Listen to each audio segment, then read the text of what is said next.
अमन जी चित्रकूट से। राधे राधे महाराज जी। महाराज जी, मैं जीवन जी तो रहा हूं, परंतु एक एक क्षण मेरा भय, शोक, चिंता, नकारात्मकता में गुजरता है, जिससे मैं कुछ कर नहीं पा रहा हूं। हाँ, इसका कारण पाप है, खुली बात है। इसका कारण पाप है, असत आचरण है, पूर्व जन्म और इस जन्म दोनों के। अगर इस जन्म में असत आचरण न हो तो पूर्व जन्म का आचरण का प्रभाव आएगा, पर वो भयभीत नहीं कर पाएगा, वो शोकित नहीं कर पाएगा, वो चिंताग्रस्त, जैसा आप बोल रहे हो ऐसा नहीं कर पाएगा। आएगा, जैसे शरीरों में रोग आता है, कोई घटना आती, विपत्ति आती, पर हमारा जब भगवान से संबंध है, आश्रय है, तो हमें फिर भय नहीं रहता, हमें चिंता नहीं रहती। भगवान के चरणों का आश्रय लेने वाला निर्भय होता है, निःशोक होता है, निश्चिंत होता है। क्या उसके जीवन में विपत्तियां नहीं आती? क्या प्रतिकूलता नहीं आती? क्या समस्या नहीं आती? आती हैं, लेकिन बहुत बड़े से भरोसा है, कनेक्शन बहुत बड़े से है, तो हर विपत्ति उसके लिए निपटने लायक हो जाती है। ऐसी कोई विपत्ति नहीं जो उसको परास्त कर दे। जिसने भगवान का भरोसा लिया है, जो भगवान का, परमात्मा का सुमिरन करता है, शरीर छूट सकता है लेकिन दुर्गति नहीं हो सकती। शरीर छूटेगा, परम पद मिलेगा, उत्तम गति प्राप्त होगी। हम ये नहीं कहते शरीर नहीं छूटेगा, शरीर छूट गया। बड़े बड़े महापुरुषों का शरीर छूटा है, गुरुजनों का शरीर छूटा है, उन्होंने धर्म के लिए शरीर छोड़ दिया, लेकिन आज उनका यश गाया जाता है। उनके वचनों के अनुसार हम चलकर परम पद को प्राप्त करते हैं, परमात्मा को प्राप्त करते हैं। तो चिंता, शोक, भय, ये जिसके अंदर, विषाद ये जिसके अंदर है, वो पाप का कारण है। पाप होता है मोह से, अज्ञान से। अज्ञान के कारण ही ये चिंता, शोक, भय है। यदि अज्ञान दूर हो जाए, पाप दूर हो जाए, तो अभी निश्चिंत, निशोक, निर्भय हम हो जाएं। वो होता है भगवान के भजन से। जब तक भजन नहीं होगा तब तक कुछ समस्याओं का समाधान नहीं होने वाला। इसीलिए हमारे हर प्रश्न का उत्तर होता है नाम जप। आप जितना नाम जप करेंगे उतना ही आपका हृदय शुद्ध होगा, आपके विचार शुद्ध होंगे। पूरी की पूरी सब सुविधाएं दे दी जाएं विचारहीन पुरुष को, ध्यान रखना हमारे शब्दों को, हर सुविधा जितनी मांग है उसको सब दे दी जाए, पर वो विचारहीन पुरुष हो, कभी सुखी नहीं हो सकता। और जिसके पास एक भी सुविधा ना हो लेकिन विचार पवित्र हो, वो सुखी होगा, मुस्कुराता मिलेगा। विचारवान पुरुष ही सुखी होता है। जब हमारे विचार नकारात्मक बढ़ने लगते हैं, निगेटिव हो जाते हैं, तो हमें डिप्रेशन में भी पहुंचा देते हैं, और यहां तक कि मृत्यु का भी दंड दे देते हैं। विचार ही तो है, ये विचार ही तो है। ये विचार जो पवित्र होते हैं वो भजन से होते हैं, दूसरा किसी से नहीं, न रुपये से, न पैसे से, न पद से, न प्रतिष्ठा से। विचार जो पवित्र होते हैं वो भजन से होते हैं। भजन ना होने के कारण बहुत अच्छा जीवन दुर्विचार में नष्ट कर दिया। जितनी जेल भरी है वो विचार दूषित वालों से भरी है। विचार दूषित हुआ, गलत काम हुआ, कानून के अंतर्गत अपराध बना, जेल भोग रहे हैं। अगर कानून ने नहीं जाना तो भागवतिक विधान से दंड मिलेगा। नाना प्रकार के रोग, नाना प्रकार की विपत्तियां, नाना प्रकार की समस्याएं दूषित विचार का ही फल है। हमारे विचार शुद्ध होंगे सिर्फ भजन से, दूसरा कोई उपाय नहीं है। विचार हो तो एक रोटी भी तुम्हारी जो दी हुई है वो दूसरे के बहुत बड़े काम में आ गई। तो विचार शुद्ध भजन से होते हैं। इसलिए परमात्मा को जो नाम प्रिय हो, जो नाम प्रिय, हमारे प्रभु के बहुत से नाम हैं, अनंत नाम हैं। कोई एक नाम ले ले, या गुरुमुख से जो मिले वो ले ले। जिसे गुरुमुख नहीं हुए अभी, तो जो नाम प्रिय हो नाम जपना शुरू कर दो, उससे तुम्हारा निश्चित भय चला जाएगा, निश्चित चिंता चली जाएगी और आप आनंदित हो जाएंगे। नाम जप करो। करते महाराज जी, उसके बाद भी भाई मतलब बने रहे। घड़े में एक चुल्लू चुल्लू जल डालते जाओ, 5 छेद कर दो, कभी नहीं भरेगा। उन छेदों को बंद करो ना। हम क्या बोले, हमारे वचनों पर ध्यान दो। पूर्व का पाप और वर्तमान का पाप। पूर्व का पाप हमें चिंता शोक में डालने की कोशिश करेगा, लेकिन वर्तमान में हम सही चल रहे हैं तो हमें फंसा नहीं पाएगा। वर्तमान का पाप ये शोक दे रहा है। वर्तमान के पाप आचरण छोड़ दो। आप जानते हो आप क्या कर रहे हो, अंदर से देखो, अपने हृदय को देखो, और जो गलतियां उनका सुधार करो, आनंद आ जाएगा। ऐसा हो कि पूर्व के प्रारब्ध ही से केवल हम चले, तो हम में और पशु में अंतर क्या है? वो भी प्रारब्ध भोग रहा है, हम भी प्रारब्ध भोग रहे हैं। फिर हम मनुष्य किस बात के? हम मनुष्य इसी बात के हैं कि हम नवीन अनुष्ठान करके, भजन करके, कर्म करके पूर्व प्रारब्ध की धज्जियां उड़ा दे और हम भगवान को प्राप्त हों। समझ पा रहे हो आप? हम परमात्मा के अंश हैं, कोई साधारण नहीं है। हम सब हम परमात्मा के अंश हैं। हे माया हमको परास्त कर देगी तब जब भगवान से विमुख है। अगर हम प्रभु के सन्मुख है, नाम जप कर रहे, दूसरों का हित कर रहे, सबका मंगल चाह रहे, हमारा कौन बाल बाका कर पाएगा। देखो बच्चा, जो गलतियां उनको सुधारो, खान पान की गलतियां, भोग विलास की गलतियां, विचार की गलतियां, उनको सुधारो, अभी आनंद आ जाएगा। अगर हम नहीं सुधारेंगे इस जन्म में तो सुअर कुत्ता बन के थोड़ी सुधार पाएंगे। सुधारना तो मनुष्य ही बन करके है। तो सुधारो, नौजवान हो, खूब सत्संग सुनो, और जो उसमें अच्छे आचरण हैं उनको अपने जीवन में उतारो, नाम जप करो, माता पिता की सेवा करो, समाज की सेवा करो, अभी आनंद आने लगेगा। दीपक महेश्वरी जी दिल्ली से। गुरुजी आपके चरणों में कोटि कोटि प्रणाम।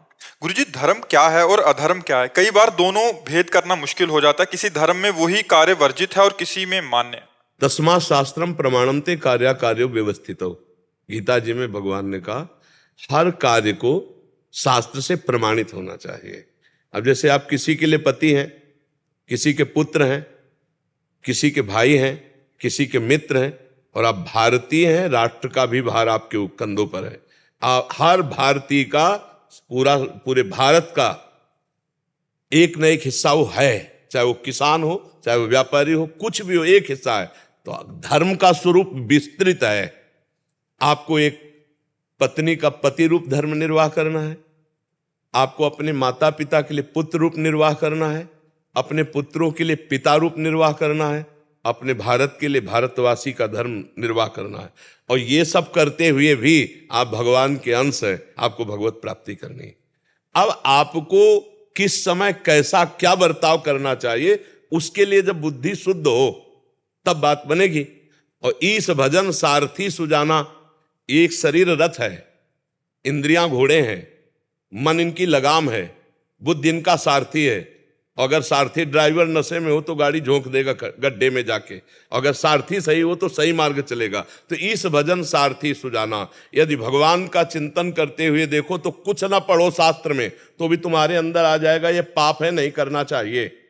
कोई भी बोलो, इतने बैठे हो, क्या आप नहीं जानते जब आप पाप करना चाहते हो तो आपके अंदर कोई बोलता है कि नहीं कि आप पाप करने जा रहे हो, गलत है, मत करो।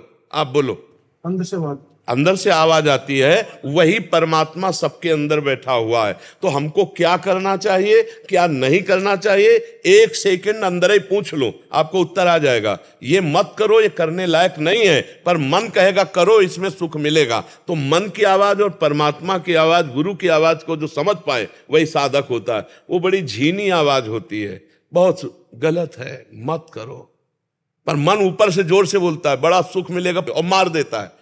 हम जितना अपराध होता है वो मन के कहे पर चलने पर होता है। तो आप ये विचार करके बताओ कि कौन सा ऐसा धर्म है जिसमें हमें संशय हो। स्पष्ट हर धर्म अपना अपना प्रकाश किए हुए है।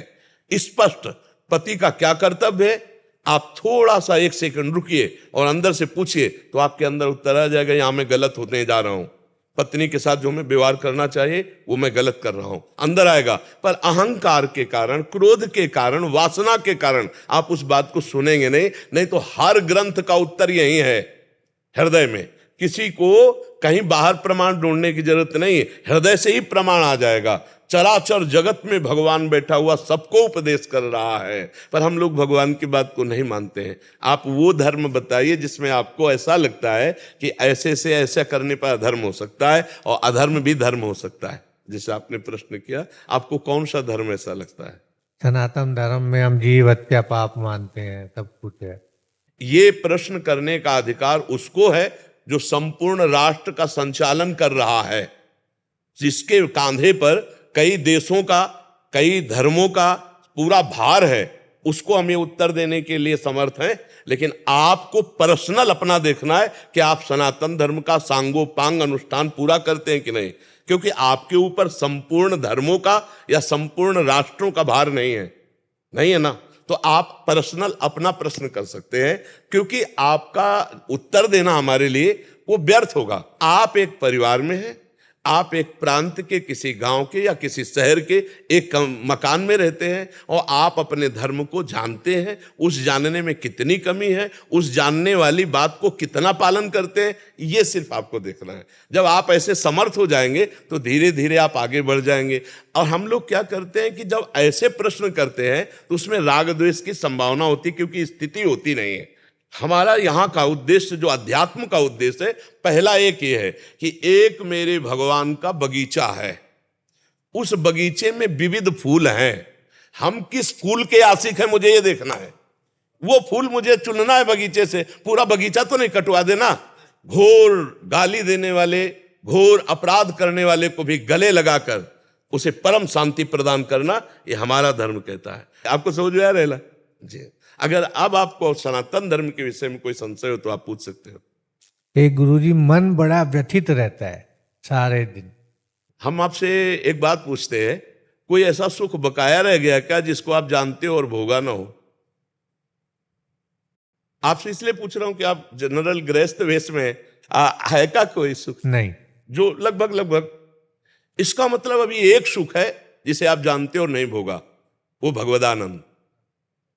इसे नहीं भोगा ना, बस उसी के लिए छटपटा रहा है। वो सब कुछ भोग लिया है लेकिन उसी के लिए छटपटा। अगर वो मिल जाए तो ना घबराहट होगी और न मृत्यु का भय होगा और ना अभाव होगा। अभी अभाव है, अभी ऐसा लगता है जो चाहिए वो नहीं है। लगता है ना सब कुछ है, लेकिन ऐसा लगता है जो चाहिए वो नहीं है। वो है परमात्मा। उसकी प्राप्ति होने के बाद फिर ब्रह्मभूता प्रसन्नात्मा न शोचति न कांक्षति समाः सर्वेषु भूतेषु मद भक्तिम लभते पराम। जिसके प्राप्त होने के बाद कुछ प्राप्त करना बाकी नहीं रहता, जिसके जानने के बाद कुछ जानना बाकी नहीं रहता, उसे परमात्मा कहते हैं। और उसी को प्राप्त करने के लिए मन अव्यक्त रूप से छटपटा रहा है। अब वो प्राप्ति हो जाए तो आनंद हो जाए, क्योंकि जो जो चाहिए वो लगभग सब भोग लिए। आप गृहस्थी में सब भोग लिए, अपना पराया सब भोग लिए, लेकिन जो वास्तविक चाहिए वो नहीं मिला अभी तक। और वो मिल जाए तो तृप्त हो जाए, मन तृप्त हो जाए, आनंदित हो जाए। इसलिए हमारी प्रार्थना है, नाम जप कीजिए, भगवान का नाम जप कीजिए, गुरुजनों की आराधना कीजिए। जो हमारे पूर्व में बड़े बड़े महापुरुष हो गए उनके चरित्र पढ़िए, उनकी आराधना कीजिए। और किसी की सेवा कभी बन जाए तो बहुत जल्दी शांति मिलेगी।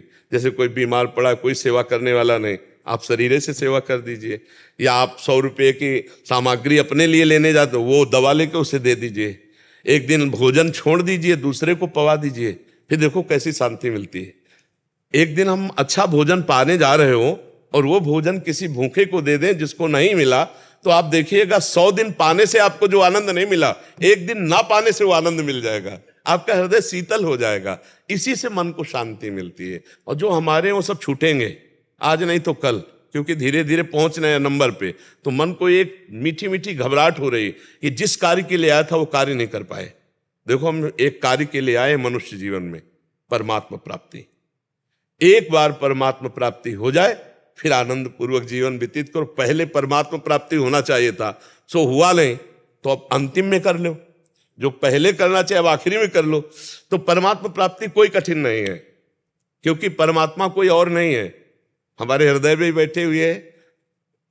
और सही पूछो तो जैसे दर्पण में हम दो दिखाई देते हैं और दर्पण हटा दो तो एक ही बचेगा ना। दर्पण में हम और प्रतिबिंब दिखाई देते हैं और दर्पण हटा दो उसे कहते सोहम, सोहमश्मी। जिसे मैं खोज रहा था वो कहीं दूर नहीं है, पर उसके लिए नाम जप और गुरुजनों की आराधना आवश्यक है। तो आप नाम जप कीजिए और भक्तों के चरित्र पढ़िए। और किसी की भी सेवा मिल जाए, कभी चलते फिरते किसी पशु पक्षी मनुष्य की, तो निष्काम भाव से सेवा कर दीजिए तो हृदय शांत होने लगेगा। ठीक है? नाम जप कैसे करें? नाम जप 3 प्रकार से होता है। एक होता है वाचिक, जैसे हम बोल रहे हैं राधा राधा राधा राधा राधा राधा राधा राधा, इसे वाचिक कहते हैं। फिर एक होता है उपांश, हमारी जवान चल रही, हम नाम अंदर चला रहे हैं, लेकिन बाहर क्या है इसे नहीं आप कोई जान सकता। एक होता है मानसिक, आंखों के सामने वही लिखा है, ध्यान में अंदर से वही गूंज रहा है, कान वही सुन रहे हैं, दिमाग पूरा उसी में लगा हुआ है। अब कोई जान नहीं सकता कि हम जप कर रहे हैं। इसे मानसिक जप कहते हैं, और इसे उपांश कहते हैं, और राधा राधा राधा इसे वाचिक जप कहते हैं। जी, समझ पाए आप? नाम जो प्रिय हो आपको वो जपिएगा, जो प्रिय ना हो। मोती सिंह जी मेड़ता से। राधा राधा वल्लभ श्री हरिवंश महाराज जी, आपके चरणों में कोटि कोटि नमन। महाराज जी, नाम साधन है या साध्य? दोनों है, दोनों है। वो साधन भी है और वही साध्य भी है। जिस समय नाम साध्य रूप धारण करता है तो देखिए, नाम रूप आधीना, नाम रूप को प्रकाशित करता है। जैसे हम कृष्ण कृष्ण कृष्ण कृष्ण, तो स्वरूप सच्चिदानंदमय, वो नाम प्रकाशित करता है। जैसा श्री कृष्ण का रूप है, वो न कोई प्रकृति में रंग है, न कोई लेखनी है, न कोई चित्रकार है जो उनको उतार सके। चिदानंद, सच्चिदानंद रूपाय आया ना भगवान के लिए, सच्चिदानंद रूपाय। तो सच्चिदानंद कोई प्रकृति कैसे है? ये तो मायाकृत त्रिगुण है, और वो त्रिगुणातीत सच्चिदानंद, वो साध्य नाम में समाया हुआ है। जब हम खूब तन्मयता पूर्वक नाम जप करते हैं तो वही हमारे सामने उसका रूप होता है। और जे ही रूप का दर्शन हुआ तो मम दर्शन फल परम अनूपा, और जीव पाव निज सहज स्वरूपा, वो अपने स्वरूप को प्राप्त हो गया, जीवन मुक्त हो गया। तो नाम ही साधन है और नाम ही साध्य है। जो नाम रूपी साधन को पकड़ लेता है वही साध्य को प्राप्त। जैसे गुरु ही साधन है और गुरु ही साध्य है। पहले गुरु को हम साधन स्वरूप में देखते हैं, और जब हम परिपक्व हो जाते हैं तो गुरु साक्षात परब्रह्म तस्मै श्री गुरुवे नमः, हम उसे साध्य रूप में देख पाते हैं। क्योंकि हम साधक हैं, इसलिए हमें पहला सोपान साधक ही नजर आएगा।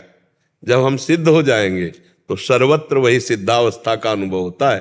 तो नाम साधन भी है और नाम साध्य भी है। आप समझ पा रहे हो जी? विभोर मिश्रा जी नरवल से। जय श्री राम। अरे जय श्री राधे। श्री राधे महाराज जी। महाराज जी, इनके बहुत सारे प्रश्न थे। इनके कहने का, गुरु जी, मृत्यु क्या है, जीवन क्या है, जन्म क्या है, नींद क्या है, ईश्वर क्या है, सुंदरता क्या है, दुख क्या है, ध्यान क्या है, सुख क्या हम है? सब प्रश्न का प्रश्न कर रहे हैं, तुम क्या हो? मैं इस शरीर का सारथी बना हुआ हूँ कुछ। नहीं, सारथी कौन है? मैं कुछ नहीं हूँ, क्योंकि मैं अपना परिचय क्या दूं, मैं कुछ नहीं हूँ। तो फिर प्रश्न ही नहीं बनता ना। कुछ नहीं से कोई प्रश्न होता है भाई? कुछ नहीं से कोई प्रश्न होता है? प्रश्न करता तो बने हो ना, तो कुछ नहीं प्रश्न करता। बुद्धिमानी नहीं, चतुराई नहीं, सही में चलोगे तो हर प्रश्न का उत्तर तुम्हें से हम दिलवा देंगे। अभी बच्चा, जब तक जीव भगवान की शरण में नहीं होता और भगवान का नाम जप नहीं करता, तब तक उसको कुछ समझ में नहीं आता। ऐसी माया की धुंधली भरी आंधी है कि जो ज्ञानिन कर चित अपहरई, बरियाई विमोह बस करी। तुम तो बच्चा हो अभी। जो ज्ञानी महात्मा है उनकी भी आंखों में धूल झोंक कर उनकी तपस्या अपहरण कर ले जाए, ऐसी माया भगवान की विचित्र है। हम पहले स्वीकार करें कि हम भगवान के अंश हैं। मानते हो अपने को? तो आप कुछ नहीं हुए नहीं बोलोगे। आप क्या बोलोगे? मैं भगवान का हूं। भाषा बदलो। मानते हो कि नहीं? पहले मानते भगवान के अंश हो, ये मानते हो आप? क्योंकि ये शरीर तो एक मानो रथ है, इसको चलाने वाली बुद्धि है, और इस शरीर रूपी रथ में बैठने वाला जो है रथी, वो भगवान का अंश है। तुम सारथी नहीं हो। सारथी बुद्धि है, मन लगाम है, इंद्रियां घोड़े हैं, शरीर रथ है, तुम बैठने वाले हो। बैठने वाला कौन है? ईश्वर अंश, जीव अविनाशी, चेतन अमल, सहज सुख राशि। हर सवाल का उत्तर इसी में आता चला जाएगा। समझ पाए आप कौन है? अब आपसे पूछे आप कौन, तो आप क्या बोलोगे? भगवान का अंश। भगवान का अंश है। अब आपका उद्देश्य क्या है? जीवन। आपका जीवन क्या है? भगवान को जान लेना या अपने को पहचान लेना। 22 साल से इस कमरे में अपने को एक सेकंड भी नहीं मिले। आप नहीं मिले ना अपने से? बढ़िया उत्तर दे रहे हो। इसी को जानना जीवन है, और इसी का ना जानना मृत्यु है। जब अपने को नहीं जानते और शरीर पे राग कर बैठे तो शरीर के द्वारा जो शुभ अशुभ कर्म बने तो पुनरपि जननम पुनरपि मरणम पुनरपि जननी जठरे शयनम, बार बार जन्म, बार बार मृत्यु, बार बार माँ के गर्भ में, यही भूल हमको ले जाती है। इस मनुष्य जीवन का लक्ष्य क्या है? भगवान का भजन करके भगवान को जान लेना, भगवान को पा लेना या अपनी पहचान जान लेना। नर्तन कर फल विषय न भाई, भजिए राम सब काम बिहाई। भजन ना होना और भोगों में रमण करना यही मृत्यु है। जिन हरि भगति हृदय नहीं आनी, जीवित सब समान ते प्राणी। जीता हुआ मुर्दा टहला है, जिसके जीवन में भगवान का चिंतन नहीं, भजन नहीं, जीता हुआ मुर्दा है। गोस्वामी जी कह रहे हैं मनुष्य जीवन का लक्ष्य क्या? भगवत प्राप्ति, अपने स्वरूप का बोध हो जाना। मृत्यु क्या? अपने को भूल जाना, शरीर राग में फंस जाना। सारे प्रश्नों का उत्तर तुम्ही से तुमको मिल जाएगा, बस तुम भगवान की शरण में होकर नाम जप करना शुरू करो। आप भगवान के चैतन्य घन अंश हो, आप में सारी शक्तियां हैं। आप अपनी शक्तियों का स्मरण करके उनको जागृत करो। वो है नाम जप, मंत्रानुष्ठान, दूसरों का उपकार करना, पापाचरण से अपने को रोक पाना। अगर रोक पाए तो फिर जीवन प्रकाशमय हो जाएगा। अगर पापाचरण होते रहे तो फिर अंधकार नहीं हटेगा, ज्ञान अंधकार छाया रहेगा। समझ पा रहे हो? सारे प्रश्नों का उत्तर मिल जाएगा आपको। भजन, भजन नहीं है तो फिर टिकेगा भी नहीं। कोई उत्तर दे दो, कोई उत्तर टिके, ऐसे में टिकता है, ऐसे में नहीं टिकता। जो भजन करने वाला होता है ऐसे होता है, जो भजन भगवान से विमुख होता है वो अहंकारी ऐसे होता है, उसमें कुछ नहीं टिकता है। तुम नाम जप करो, भगवान के आश्रित रहो, माता पिता की सेवा करो, समाज की सेवा करो, इनमें सब में भगवान विराजमान है। यही जीवन का लक्ष्य है कि भगवान की हमें एन किन प्रकार प्राप्ति हो जाए। और अगर प्राप्ति न हो सो परत्र दुख पावई, सिर धुनि धुनि पछताए, काल ही कर्म ही ईश्वर मिथ्या दोष लगाए। जो न तरय भव सागर असमाज नर पाए, स्वति निंदक मंदमति आत्महनन गति। वो आत्महत्यारा है, वो दुर्गति को प्राप्त होगा जो मानव देह प्राप्त करके पापाचरण करता और भगवान की प्राप्ति नहीं कर लेता। नाम जप करो, सब प्रश्नों का उत्तर मिल जाएगा। 10 साल से 10 साल से डायलिसिस करा? नहीं सर, मैं वहाँ काम करता हो? अच्छा, मैं अच्छी बात चाहता हूँ कि मैं लोगों की इस तरह से सेवा करता हाँ बिल्कुल, बहुत। क्योंकि डायलिसिस जो कर जिनके होते हैं ना, उनको उत्साह बढ़ाना बहुत आवश्यक है। हाँ, वो बोर ना हो पाए, वो अपने में निगेटिव भावना ला पाए। हूँ। और मैं उन पेशेंट को कैसे क्या गाइड कर सकता हूँ, थोड़ा सा आप मार्गदर्शन। ये 15 साल से मैं उनकी सेवा कर रहा हूँ। देखो, हम सबसे ज्यादा समझते हैं कि अगर देखो प्रारब्ध के अनुसार रोग तो आ ही गया है, अगर उनको हम किसी तरह उत्साह दे पावे, भगवान से जोड़ पावे, तो वो मन अगर विचार उत्साह युक्त हो जाए तो झेल सकते हैं, नहीं तो बहुत कष्ट पड़ेगा। एक चीज है, तो आजकल छोटे छोटे बच्चे और जवान लड़के इतने आ रहे हैं, वो ना डॉक्टर के पास जाता है कि ऐसी ऐसी दवाइयाँ ले रहे हैं, जिनकी छोटे छोटे 18 साल के बच्चे हमारे पास आ रहे हैं। मैं सरकारी हॉस्पिटल में हूँ साहब, मैं गवर्नमेंट एम्प्लॉय। 18 साल के बच्चों का भी डायलिसिस? 6 साल 7 साल के बच्चे हमारे पास आ रहे हैं जिनका हम डायलिसिस कर रहे हैं। मैं निवेदन आपसे ये करूंगा कि आप कुछ ऐसा सबको बताइए कि वो गंदी दवाइयाँ ना लें। वो सर कहीं जाते हैं, हेवी इंजेक्शन ले लेते हैं, तो उनको पता नहीं होता, हाई ग्रेड फीवर होता है, उस वजह से वो गलत दवाई ले लेते हैं और उनकी किडनी। हाँ, ये टेप हो रहा है, ये जाएगा तो आपकी बात सुनेंगे सब। हाँ, पुनः आपकी। मैं सबसे यही रिक्वेस्ट करना चाहूंगा, आप कभी भी कोई भी हाई ग्रेड फीवर हो, कोई भी बीमारी हो, तो आप किसी भी तरह की दवाइयाँ ना लिए कि मुझे जल्दी ठीक कर दें। वो आपको हेवी डोज इंजेक्शन देते हैं, उससे आपकी किडनी इफेक्ट होती है, उससे आपकी जान भी जा सकती है। 18 साल 16 साल 14 साल 22 साल ये यंग पेशेंट यूपी के बहुत आ रहे हैं, जिनको देख के हमें खुद को ऐसा लगता है कि हमारे देश को क्या हो रहा है। बिल्कुल, क्योंकि किसी का बच्चा है, किसी की माँ है। हाँ, तो मैं आपसे, महाराज जी, मैं बहुत छोटा हूँ, पर मैं आपसे रिक्वेस्ट करता हूँ। नहीं, ये समाज के लिए बहुत बड़ा मैसेज जाएगा। हाँ, आप जो बोल रहे हैं लाखों लोग सुनेंगे इसको। और मैं सबसे ये रिक्वेस्ट करूंगा कि ढंग के डॉक्टर से ट्रीटमेंट लें ताकि आपकी किडनी बच सके। अच्छा, स्वेच्छा से मेडिकल से ना खरीदें, अच्छे डॉक्टर के गाइड में ही दवाइयाँ खरीदें। मैं कल शाम को सर यहाँ वृंदावन में भी गया था महाराज जी, तो यहाँ गया तो एक आदमी बोलता है कि मुझे एंटीबायोटिक दे दो, मुझे कल कहीं जाना है। अब आपको पता होना चाहिए कि एंटीबायोटिक का क्या रोल है, हाँ वो आपको कैसे फायदा करेगी, कैसे नुकसान करेगी। हाँ बिल्कुल। तो उसकी वजह से भी आपके गुर्दे किडनी खराब हो रही है। तो मैं आप सबसे रिक्वेस्ट करूंगा महाराज जी के माध्यम से, महाराज जी के आशीर्वाद से, कि आप सब इसको प्लीज अवॉइड करिए। हाँ बिल्कुल, लोग सुनेंगे और लाभ भी लेंगे। और सबसे बड़ी दवा है कि यदि मरीजों को जो आपके पास आते हैं उनका उत्साहवर्धन करें वचन के द्वारा, और उनको नाम जप करने के, भगवान से जुड़ जाए तो एक सहारा मिल जाता है। भगवान से अगर चित्त जुड़ जाए तो आनंद मिल जाए। प्रसन्न रहना सबसे बड़ी औषधि होती है, और वो प्रसन्नता तभी हो सकती है जब भगवान से जुड़े। नहीं अर्थ की समस्या, शरीर की समस्या, शरीर से अब कोई कार्य नहीं हो सकते। जैसे मान लो जो किडनी पेशेंट हैं, अब वो फावड़ा नहीं चला सकते, अब वो हल नहीं जोत सकते, वो भारी वजन वाले काम नहीं कर, छोटे मोटे, हाँ, तो उनको कई तरह की समस्या होती है। तो उन समस्त समस्याओं से जूझने का एकमात्र उपाय भगवान का भरोसा, भगवान का नाम जप, भगवान का आश्रय, और आपका ये मैसेज जाएगा और लाखों लोग सुनेंगे और उससे हाँ सुधार भी होगा। श्री हरिवंश। अरे भाई श्री हरि। राधा रासेश्वरी रम्या कृष्ण मंत्रादिदेवता सर्वाद्या सर्वंद्या वृंदावन विहारिणी वृंदा राज्य रमा शेष गोपी मंडल पूजिता सत्या सत्य परा सत्य धामा श्री कृष्ण वल्लभा वृषभानु सुता गोपी मूल प्रकृतीश्वरी गांधर्वा राधिका रम्या रुक्मणी परमेश्वरी पराट परतराट पूर्णा पूर्णचंद्री भानना मुक्ति मुक्ति प्रदादे भव्याद विनाशिनी। बहुत सुंदर। लाल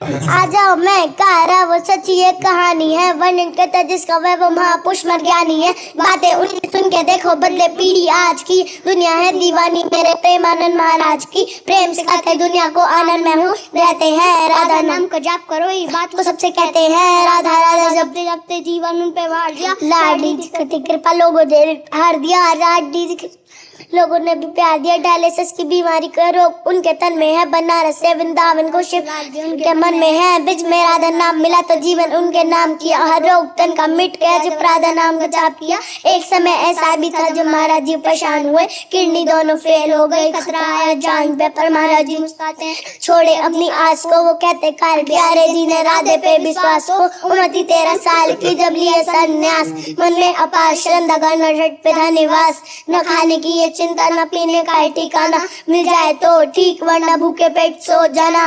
ना खाने की चिंता है ना पीने का ठिकाना, मेरे तो ठीक वरना भूखे पेट ही सो जाना। डायलिसिस हो रहा है, किडनी भी फेल है, लेकिन फिर भी सब चल रहा है, ये बिना सिर पर संभव ही नहीं है। महिमा उनके दिल को जिनके पीछे मुरली वाला है, हंसते हंसते उनको तो बस लाडली ने पाला है। किडनी दोनों फेल डॉक्टर भी है, दान है उनकी नहीं था बचना, लेकिन आज उसमें प्राण है। हर दिन के महाराज जी को दुनिया करती है प्रणाम, महाराज जी बता रहे हैं सबसे बड़ा राधा नाम। नाम की है महिमा है तभी तो मिलने आते लोग, ब्रज के ही वन और ब्रज का ही खाते भोग। सबसे करते प्रेम करते दिल से सम्मान भी, उनसे मिलने आता बाहर खिड़की का अवतान भी। डूब जाते रस में सब ऐसी उनकी बोली है, वो सबको एक मानते इंसान वो एक बोली है। बनारस में तुलसी घाट की जगह वो पावन, वहाँ बैठे बैठे सोचा कैसा होगा वृंदावन। पीपल के ब्रज के नीचे थे वो ध्यान में, शिव ने कृपा तो आए वृंदावन धाम में। कैसी है वो संत जिनको प्राप्त विज्ञान, अधूरा मुझको ध्यान इसलिए महान। किडनी दोनों फेल करते सारे काम, 3 बजे उठ के सुबह करते वो स्नान। हाँ पीले है वस्त्र और मस्त्र पे लगा चंदन, जब जाता उनसे मिलने सबका करते वो अभिनंदन। शब्द नहीं पास में मेरे उनके लिए क्या कहूँ, बड़ा दुर्लभ होता है सतों का दर्शन। श्री राधा के लिए कुंज जहाँ उनका निवास है, श्री वृंदावन धाम में वो परिक्रमा मार्ग है। पराघाट आश्रम के सामने वाली गली में महाराज जी से मिलने का एकमात्र वो स्नान है। करता हूँ प्रणाम मैं ऐसे माँ बाप को जिन्होंने जन्म दिया प्रेमानंद जी महाराज को। राधा राधा जपते जपते सुबह दोपहर शाम हो, उनके चरणों में मेरा कोटि से प्रणाम हो। अल्लाह इसको दुपट्टा दे। श्री जी की प्रसादी है।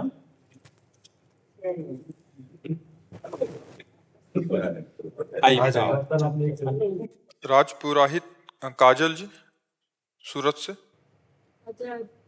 राधे राधे गुरुदेव, आपके चरणों में कोटि कोटि प्रणाम। गुरुदेव, मुझे भगवान से भी बहुत प्रेम है, परंतु परिवार में भी बहुत आसक्ति है, तो क्या भगवान से प्रेम के लिए परिवार से वैराग्य जरूरी है या नहीं? इसका प्रश्न, वैराग्य का मतलब क्या होता है? कोई कपड़ा बदलना वैराग्य थोड़ी कहते हैं, या मकान छोड़ के, घर छोड़ के बाहर कहीं भटकना, उसे वैराग्य थोड़ी कहते हैं। क्या माँ में भगवान नहीं? क्या पिता में भगवान नहीं? क्या पुत्र में भगवान नहीं? क्या पति में भगवान नहीं? क्या पत्नी में भगवान नहीं? जिस दिन भगवान नहीं होंगे उस दिन फूंक दोगे, चाहे जितना प्यारा शरीर हो, नहीं फूंक दोगे? पुत्र का हो चाहे पत्नी का हो, किसी का भी हो, या तो अग्नि लगा दोगे और या जमीन में गाड़ दोगे, उसको प्यार नहीं करोगे पक्का। उस शरीर को आप नहीं रख सकते पक्का। तो आज भी अनजाने में आप माता पिता परिवार से जो प्यार कर रहे हो, भगवान से ही प्यार कर रहे हैं, तो जान के प्यार कर लो। गौर से देखो, पिता के रूप में मेरे भगवान है, माँ के हृदय में मेरे भगवान है, पति के हृदय में मेरे भगवान है, पत्नी के रूप में मेरे भगवान है, सब रूपों में भगवान है। यही बात समझना है, और क्या त्याग करना है? भाव का परिवर्तन करना है। अगर हम सब में भगवान का भाव करके सेवा करें तो हमें कहीं भागने की जरूरत नहीं, घर में ही भगवान की पूजा हो जाएगी।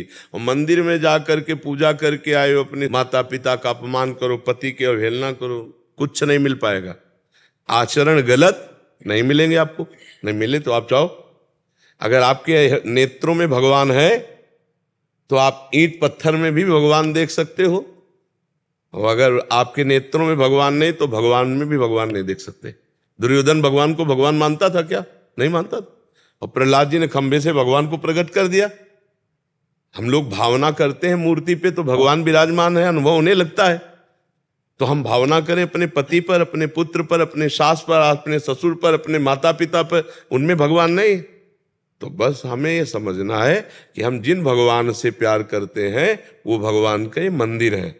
शरीर रूपी मंदिर में सबके हृदय में भगवान, सबके हृदय अछत विकारी निर्विकार भगवान सबके हृदय में है। समझ पा रहे ना? क्या त्यागना है, भाव बदलना है। ये सब भगवान के जन है। आप हमारे परिवार के नहीं हो क्या? आप सोचो, आप बैठे हो, यहाँ बैठे हो श्री जी के पास, तो ऐसा लग रहा है हमारे घर के बैठे हो। आपको लग रहा है हम पराये हैं, यहाँ आप पराये हैं, ऐसा लग रहा है आपको? इसलिए नहीं लग रहा कि हम देख रहे हैं कि मेरे भगवान सब में बैठे हैं, और आप देख रहे हो कि भगवान के जन है। भगवत भाव होने के कारण हम दोनों में प्यार है, अनजाने में भी प्यार है, अनजाने में भी अपनापन है। कोई रिश्ता प्रकट ना होने पर भी हम रिश्तेदार हैं। समझ में आ रहा है? क्योंकि हम वास्तविक रिश्तेदार हैं। हम सब भगवान के हैं, सब में भगवान है। यही बात समझने के लिए हम बचपन से घर से निकले थे, और वही बात तुम्हें हम समझा रहे हैं। घर में रहकर समझ लो तो बात बन गई। जो संतों के लाभ मिलता है सत्संग से, वो यही मिलता है कि वो जो 10वें वर्ष 50वें वर्ष तपस्या करके जाने, वो 5 सेकंड में हमें बताए रहे। हम मान ले, पर समस्या ये है कि फ्री बात को कीमत नहीं समझी जाती। नहीं, हम पक्की बात कह रहे हैं, अगर समझ में आ जाए तो बेड़ा पार हो जाए। भगवान से प्यार करने वाले को कहीं भागने की जरूरत नहीं है। अपने घर में ही भगवान को देखने की कोशिश करो, बूढ़े माता पिता में, अपने परिवार के जनों में। यदि उनके चरण धो के प्रणाम करो और उनको समय से भोजन, समय से वस्त्र, और हाथ जोड़कर उनके आगे बात करो, वहीं भगवान न मिल जाए तो हमें बता देना। अब मंदिर में जाओ, खूब जल चढ़ाओ, आरती करो, घर में आओ, आतंक मचाओ, उद्दंडता करो, तो भगवान नहीं मिलने वाले। पक्की बात हम तुमसे कहते हैं। तो इसलिए कहीं भागने की जरूरत नहीं बच्चा। वैराग्य का मतलब कपड़ा बदलना नहीं, वैराग्य का मतलब भाव बदल देना। भाव बदल गया, उद्देश्य बदल गया, तो सब ठीक हो गया। नहीं, इस कपड़े में भी उद्देश्य अगर भगवान ना हो तो नौटंकी है, नाटक है नहीं? क्या नौटंकी नाटक में 2 घंटे के लिए साधु का रोल बढ़िया नहीं करता? बिल्कुल करता है, लेकिन वो साधु थोड़ी हो गया रोल करने वाला। 2 घंटे के लिए, पैसे के लिए वो नौटंकी नाटक में साधु मुनि का वो रोल करे तो पक्का करेगा, लेकिन वो पक्का है थोड़ी। उद्देश्य जिसका साधु है वो साधु है, चाहे वो भेष में हो या ना हो। जिसका उद्देश्य विचार महान, वही महात्मा है। वो गृहस्थी में भी हो सकता है, वो विरक्ति में भी हो सकता है। तो दोनों बातें हमें समझनी है कि भगवान से प्यार करने वालों को कहीं भागने की जरूरत नहीं है। जहां है वहीं भगवान की भावना करके नाम जप करना है, अच्छे आचरण करना है, गंदी बातें त्यागना है, सब काम बन जाएगा। भाग के कहाँ जाओगे आप बताओ? कहाँ भाग के जाओगे? जहां भाग के जाओगे वहां संसार है। जहां भाग के जाओ आप, बस नाम ले लो कहीं भी, वहां भी संसार आपको मिलेगा, माया वहां भी मिलेगी। क्योंकि गोस्वामी तुलसीदास जी ने कहा माया का परिचय क्या है? बोले मैं अरु मोर तोर तय माया, जेहि बस कीन्हे जीव निकाया। गो गोचर जहां लगु मनु जाई, सो सब माया जानहु भाई। जहां तक इंद्रियां जाएं और जहां तक मन जाए सब माया है। अब इसी माया में मायापति भगवान है, तो भागने की जरूरत क्या है? जहां हो भगवान सर्वत्र है, तो जहां तुम हो वहां है भगवान की नहीं? भगवान सब समय है, तो जिस समय तुम चाहो उस समय भगवान है कि नहीं? भगवान सबके हैं तो तुम्हारे भी भगवान है। भगवान सब में है तो तुम में भी भगवान है। ये भी बात समझ ला है। भगवान सब में है तो तुम में भी। अब खोज लो, बहुत नजदीक भगवान है। नाम जप करो, बुजुर्गों की सेवा करो, बढ़िया चक का आनंद आ जाएगा। भागने की कहीं जरूरत नहीं। महाराज जी इसमें 15-16 आर्किटेक्ट बैठे हैं महाराज जी, जो घर बनाते हैं और पूरे घर का निर्माण आदि, भवन निर्माण आदि का कार्य करते हैं। तो ये मथुरा वृंदावन एसोसिएशन होती है, तो यूपी की अलग अलग जगहों से, मुजफ्फरनगर, नोएडा, इधर अलग अलग जगह वाराणसी आदि से उनके प्रधान आए हुए हैं। इनका ऐसा कहना था कि अपने काम को और बेहतर कैसा बना सकते हैं और लाइफ में और ज़्यादा हम अच्छे से कार्य कर सकें, इसलिए देखो, अध्यात्म वृत्ति में जब तक हमारी बुद्धि में परोपकार की भावना नहीं होती, स्वार्थ बुद्धि, धन प्रधान बुद्धि, तो बुद्धि का विकास नहीं होता। जो बुद्धि का विकास होता है वो परोपकार की भावना से होता है और भगवत संबंध से होता है। धन संबंध से तो बुद्धि का विनाश होता है। अगर हम केवल धन पर बुद्धि ले लेते हैं तो हमें पतन के मार्ग में ले जाती है, चाहे वो कोई भी हो, किसी भी पद पे हो। जब धन की प्रधानता हो जाती है तो फिर जो सामने वाले को सुख पहुंचाने के लिए हमारा मानव जीवन है वो नहीं हो पाता। फिर हम अपने स्वार्थ में, लेने की भावना स्वार्थ और देने की भावना परमार्थ। अगर देने की भावना में है तो लेने वाला जो कार्य है वो अपने आप पूर्ण होता है। जैसे हम आपके पास कोई मकान का कार्य लेकर आया और आपने विचार किया कि इसको सुख पहुंचाना है, मुझे जितना मेरे को ज्ञान है मैं अधिक से अधिक सुविधाजनक उतना इसको मकान बना करके, नक्शा बना करके हम देंगे, सुविधाजनक। पैसा दूसरे पर, पहले पर उस जो आया है मेरे पास उसको सुख प्रदान करना, उसके तो आपकी बुद्धि निर्मल होगी। परोपकार की भावना में बुद्धि निर्मल होती है और निर्मल बुद्धि भगवत चरणारविंद से युक्त होती है, धर्म से युक्त होती है। तो वो आपके भी हृदय को चिंता, शोक, भय, विषाद इनसे रहित करेगी और दूसरों को भी सुख पहुंचाएगी। और जब धन की ही केवल प्रधानता होती है तब ये चिंता, शोक, भय आप में लौट करके आ जाएगा और दूसरे भी असंतुष्ट हो सकते हैं केवल धन की प्रधानता रखने पर। तो हमें सबसे पहली बात रखनी है कि हमें जितना ज्ञान भगवान ने दिया है जिस विषय का, हम दूसरों के सुख के लिए धन की प्रधानता न रख करके करें। जैसे डॉक्टर है, धन की प्रधानता कर ले तो मरीज को सुख देने वाली बात नहीं रह जाएगी। न्यायाधीश है, धन की प्रधानता कर ले तो फिर न्याय सही नहीं कर सकता। वकील है, धन की प्रधानता कर ले तो सही वकालत नहीं कर सकता। मास्टर है, धन की प्रधानता कर ले तो सही शिक्षा नहीं दे सकता। जो जहां है वो तभी सफल हो सकता है जब हमारी परोपकार की भावना हो, दूसरे को सुख पहुंचाने की भावना हो। और धन तो गौड़ विषय है और जिसके मुख्य धन होता है तो फिर वो सफलता नहीं होती। जीवन अशांत और मृत्यु तुल्य जीवन है जिनको सौभाग्य समझ रहे हैं। गाड़ी पे चलना, भोगों को मनमानी भोगना, मदिरा पान करना, रुपया पैसा के सब मनोरंजन, कितने दिन, आखिरकार मृत्यु तो आएगी ना। तो परमार्थ के लिए तुमने क्या किया? स्वार्थ के लिए तो अधर्माचरण किया। तो इसीलिए हम प्रार्थना करते हैं कि तुम्हारा जीवन राष्ट्र का जीवन है। आप हमारे भारत के एक हिस्सेदार हैं। हर भारतवासी भारत का एक हिस्सेदार है, चाहे वो किसान क्यों ना हो, चाहे कोई क्यों ना हो।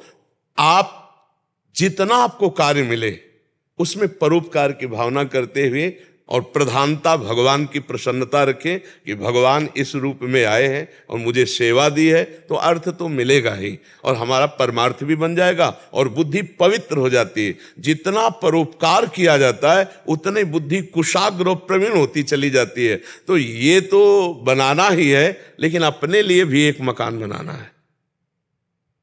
जो परलोक शरीर छोड़ करके जब हमें यहाँ से जाना है तो यहाँ की ना पढ़ाई साथ जाएगी, ना यहाँ का मकान साथ जाएगा, ना यहाँ का रुपया साथ जाएगा, ना यहाँ का कोई मित्र साथ जाएगा। आपका किया हुआ आचरण जाएगा। अब आप क्या अपने लिए तैयार करते हैं, नरक, स्वर्ग या भगवान का धाम?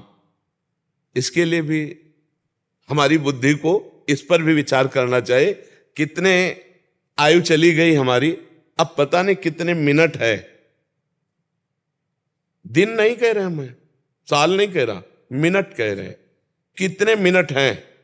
रास्ते में जा रहे हैं, एक्सीडेंट हुआ एक क्षण में, सब कुछ भरोसा इस शरीर का नहीं। तो हमको एक ढांचा तैयार करना है अपने परलोक का भी, और वो होता है परोपकार से और भगवद आश्रय से, भगवत चिंतन से। आप जहां प्रश्न कर रहे हैं ये अध्यात्म विद्या का गढ़ है, परम धाम वृंदाविपिन, और आप एक अध्यात्म के सेवक से प्रश्न कर रहे हैं। तो अध्यात्म का उत्तर है परोपकार की भावना, भगवान की भावना और नाम जप करना, अर्थ को गौड़ रखना, धर्म को प्रधान रखना। बस इसी से सब प्राप्त हो जाएगा। आपको अलग से कोई साधना करने की जरूरत नहीं। आए हुए व्यक्ति में भगवान की भावना करके उसको संतोषजनक कार्य देना, उसको प्रसन्नता प्रदान करना। थोड़ा अर्थ को अगर हमें कम मिल रहा है तो हम सह जाते हैं, तो उससे हमें शांति मिलेगी, हमारी चिंता का नाश होगा। आगे शोक की जो दुर्घटना, जो नाना प्रकार की अव्यवस्थाएं, जो नाना प्रकार की विपत्तियां आने वाली हैं, आशीर्वाद से सब कट जाती हैं। और दूसरे को जो दुख होता है वो हमारी और अव्यवस्थाएं आगे बढ़ाते हैं। तो हमसे किसी का दुखद कार्य ना हो, सबके प्रति सुखद भाव हो। आप जिस डिपार्टमेंट में हैं, ऐसे हम पूरे भारतवासियों के लिए संदेश देते हैं। आप जिस डिपार्टमेंट में हैं, आपके पास जो आता है, मानो मरीज आता है या कुछ भी आता है, वो भगवान भेज रहे हैं आपको सेवा के लिए। अपनी अपनी सेवा निष्काम भावना रखते हुए, परोपकार की भावना रखते हुए की जाए तो हमारी बुद्धि शुद्ध रहेगी। चिंता, शोक, भय और नाश होगा। भय हमारे अंदर हर समय बना रहता है, चिंताएं बनी रहती हैं, शोक बनी रहते हैं, कामनाएं बनी रहती हैं। कब पूर्ण होंगी? क्या पशु बनने पे पूर्ण होंगी? जब मनुष्य बनने पर पूर्ण नहीं हो सकती तो और कैसे पूर्ण होंगे? तो हमको ये भी देखना है, अपना हृदय भी खाली करना है, चिंता से, शोक से, भय से, दुख से। ये रुपए से पूरी होने वाली नहीं। जब तक भगवान से नहीं जुड़ोगे तब तक वो विश्राम नहीं मिलेगा। तब लग कुशल न जीव कहूं, सपने हुमन विश्राम, जब लग भजत न राम को, शोक धाम तज काम। तो अर्थ की प्रधानता न रखते हुए अपने कर्तव्य का परोपकार की भावना से किया जाए तो इससे मंगल होगा और नाम जप किया जाए भगवान का। हमारी आध्यात्मिक की तरफ से ये प्रार्थना है। महाराज जी, जीवन में जो चिंताएं और भय आते हैं महाराज जी, अपनी दैनिक दिनचर्या में कभी कभी काम का इतना प्रेशर हो जाता है, कभी कभी काम का प्रेशर तब दबाव डालेगा जब अर्थ की प्रधानता होगी। अगर भगवत सेवा की प्रधानता है तो रात्रि के 12 बजे से जगा हुआ है ये शरीर है, हम आनंदित हैं क्योंकि मुझे भगवान ने सेवा दे दी, भगवान की कृपा।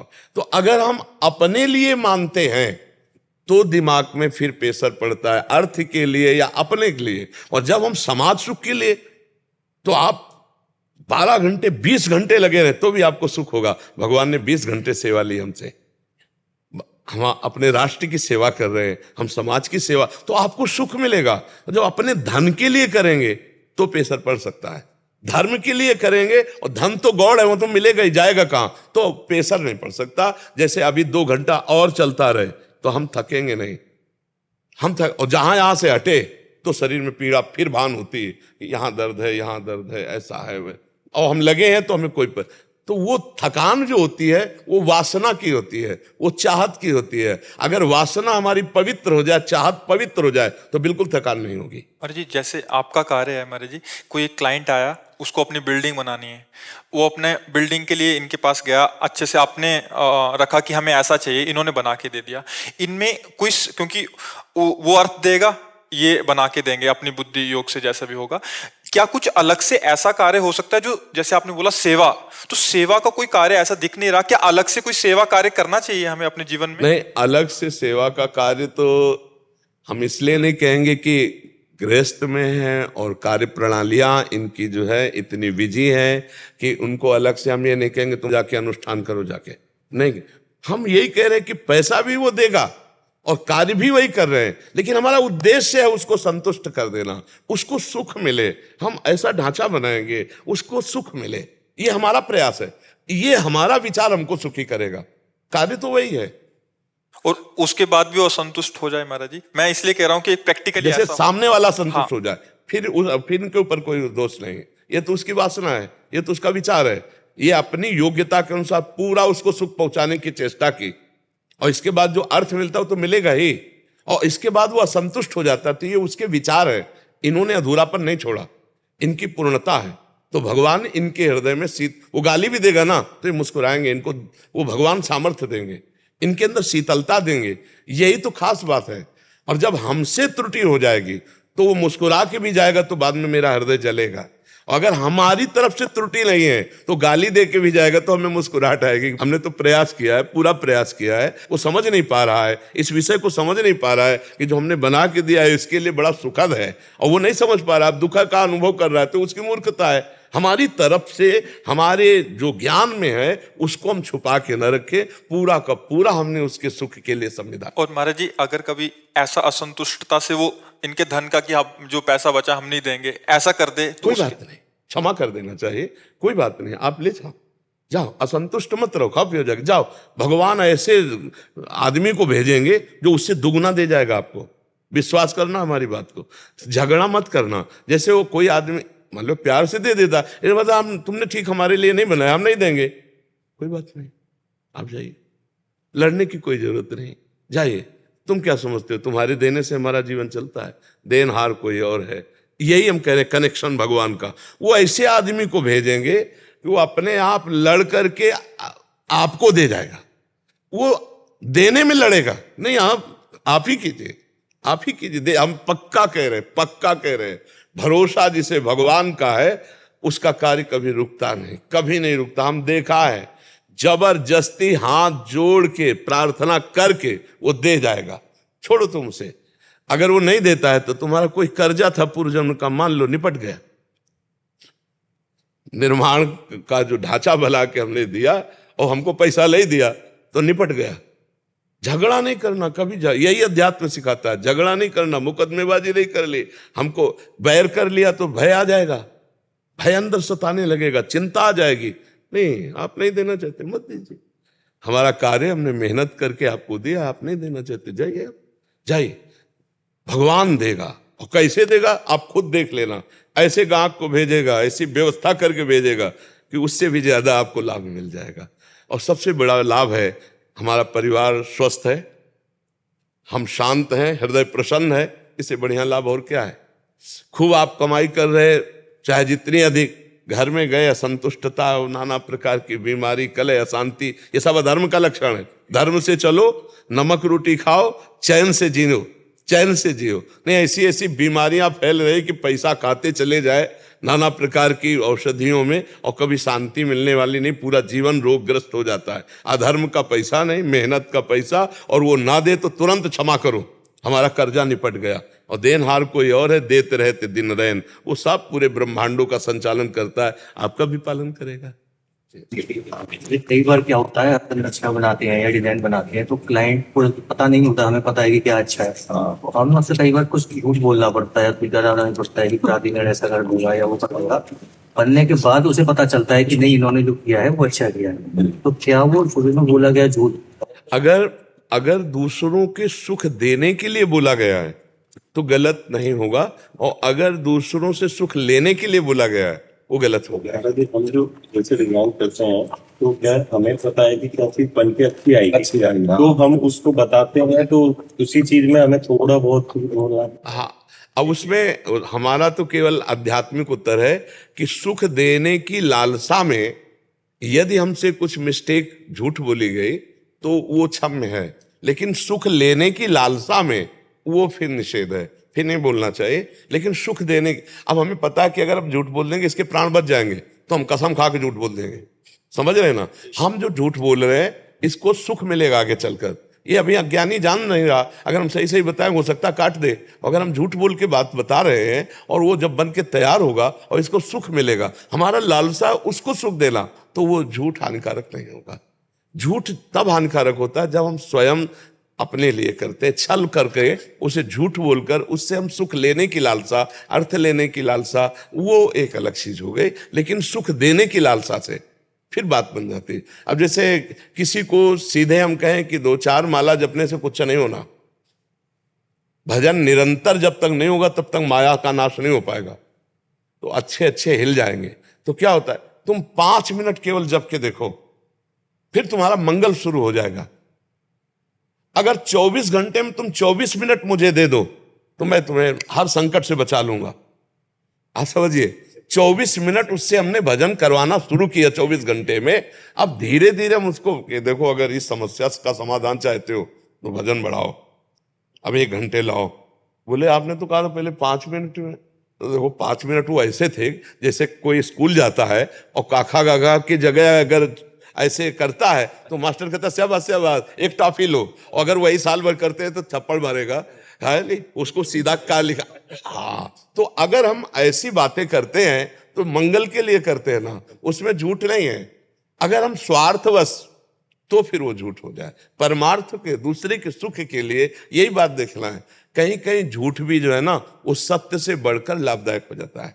एक पंडित जी माला ले बैठे थे, एक गाय जा रही थी, उसे कुछ मारने वाले लोग पीछे थे, तो उन्होंने पूछा गाय किधर गई, तो उन्होंने सोचा सत्य बोलना चाहिए, उन्होंने बता दिया वो गई, उन्होंने गाय को मार दिया, वो पंडित जी नरक गए।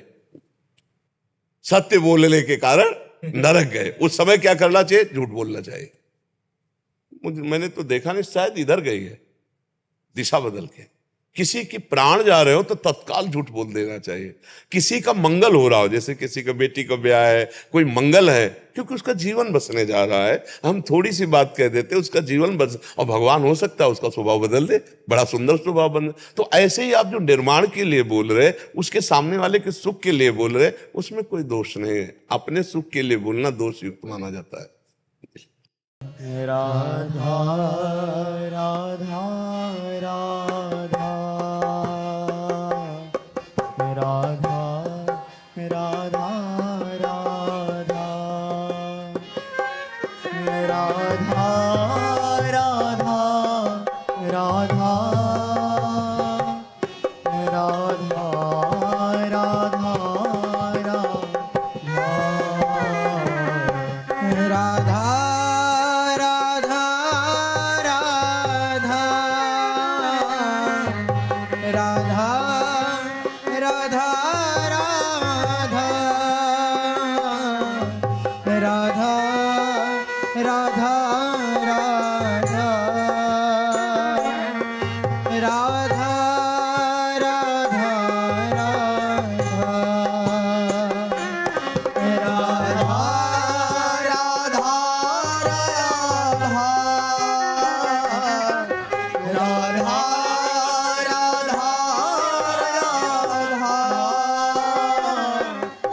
राधा राधा राधा